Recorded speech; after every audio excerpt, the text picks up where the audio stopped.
When Elias Carter woke up that morning, he had no idea that this day would be anything but ordinary. He expected it to be just like all the others, another day of tending to his farm, working the soil, and enjoying the peaceful, simple life he had grown to cherish over the years. But little did he know, today would push him to his limits in ways he could never have anticipated. This day would reveal not only the strength of his spirit, but also the unshakable power of family. As Elias went about his daily chores, moving from task to task, something caught his eye. Two officers standing at the edge of his property, lingering, their eyes fixed on him, watching his every move. There was something unsettling in their presence, and Elias could sense that their intentions were far from friendly. What began as a mere display of authority quickly escalated into something much darker, a confrontation driven by prejudice, greed, and malice. Elias's story is one of unmatched courage, resilience, and unwavering determination in the face of adversity. This is where it all begins, on that very morning. Despite the mounting challenges he faced due to the color of his skin, Elias was not your average farmer. Beneath his humble exterior, there was a deep-rooted history of family strength and influence that would soon reveal itself.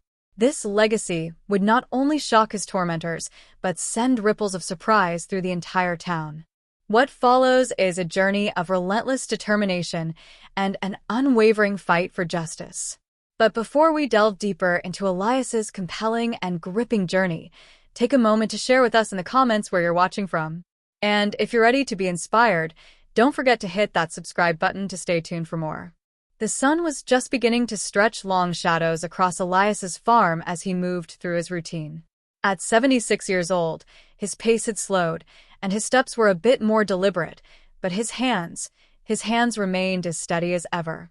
Decades of working the land had left their mark on him. His skin was weathered, his hair had turned silvery, and he kept it cropped close. Kneeling in the rich, fertile soil, he gently inspected a row of young corn. His fingers brushed against the tender leaves as he whispered to himself, "You're looking good this year." There was a soft satisfaction in his voice, a quiet pride in the growth that surrounded him. Though his farm was small by modern standards, just 25 acres, Elias treated every inch with the utmost care. The rows of crops were immaculate, the fencing sturdy, and the red barn freshly painted. His modest white farmhouse stood at the end of a dirt driveway, its porch swept clean, despite the constant presence of Georgia's red clay dust. This land had been in his family for 3 generations, first bought by his grandfather after emancipation. Every step Elias took across the fields was a reminder of the deep legacy that tied him to this land. Later that morning, Elias climbed into his well-maintained pickup truck and drove into town to gather supplies. As he pulled into Carson's general store, the bell above the door jingled, announcing his arrival. "Good morning, Mr. Carter," called out James Carson, the young shopkeeper. "How are those watermelons coming along?" Elias gave a rare soft smile. "Coming along fine. Should have the first batch ready in a couple of weeks." "Mom will be glad to hear that," James said warmly. "No one's watermelons compare to yours, Mr. Carter." As Elias gathered his supplies, he couldn't help but notice the subtle ways people interacted with him. Some, like Mrs. Harrison, a retired teacher, offered polite nods and small talk. But others, like Bill Whitaker and his teenage son, avoided eye contact, subtly shifting away when Elias came near. The unspoken racial dynamics of their small town played out in these quiet, uncomfortable moments. "Don't mind them, Mr. Carter," James said quietly as he rang up Elias's purchases. "Some folks just can't move with the times."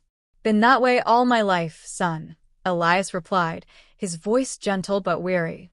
Some things change slower than others. On his drive home, Elias's gaze briefly fell on the photograph tucked into his truck's dashboard. It was a picture of a younger version of himself standing proudly next to his son Marcus, on the day of Marcus's FBI Academy graduation. Now a high-ranking official, Marcus had come a long way from the curious little boy who once followed Elias around the farm, asking endless questions. Elias's chest swelled with pride at the thought of his son's remarkable achievements. Yet, despite his pride, he rarely spoke about them. In a town like this, Drawing attention to his success, especially as a black man, could invite unwanted trouble. Just as this thought crossed his mind, red and blue lights flashed in his rearview mirror. Elias's heart began to race as he tightened his grip on the steering wheel and pulled over. Two officers approached his truck, Miller, a stocky man with cropped blonde hair, and Tucker, a tall and lean officer with a permanent scowl. "Good morning, officers. Is there a problem?" Elias asked, keeping his hands visible on the wheel. "License and registration," Miller barked. As Elias reached for his documents, Tucker added, "Your taillights are out." "With all due respect, officer," Elias replied, "I checked my lights yesterday. They were working just fine." Miller's tone hardened. "You calling my partner a liar?" "No, sir." "Just stating a fact," Elias said calmly. "Step out of the vehicle," Miller ordered, his voice growing more forceful. Elias complied, moving carefully as the officers conducted an unnecessarily thorough inspection of his truck. Their intentions were clear, and passers-by slowed to watch the scene unfold, an elderly man being harassed on the side of the road. "Well, would you look at that?" Tucker finally said, with a mocking tone. "Taillights are working now. Must have been a loose connection." "You're lucky this time," Miller added with a smirk as he handed back Elias's documents. "Better keep everything in order, Mr. Carter. Never know when we might stop by again." Elias waited until they were out of sight before continuing on his way, his hands trembling on the wheel. Once back at the farm, he tried to shake off the encounter by burying himself in his work. But the unease lingered, gnawing at him. As the sun set, Elias stood at the edge of his fields, the orange and purple hues of the sky usually bringing him peace, but today they only deepened his sense of anxiety. He thought about his hands that had toiled on this land for decades, hands that had raised a son to fight for justice.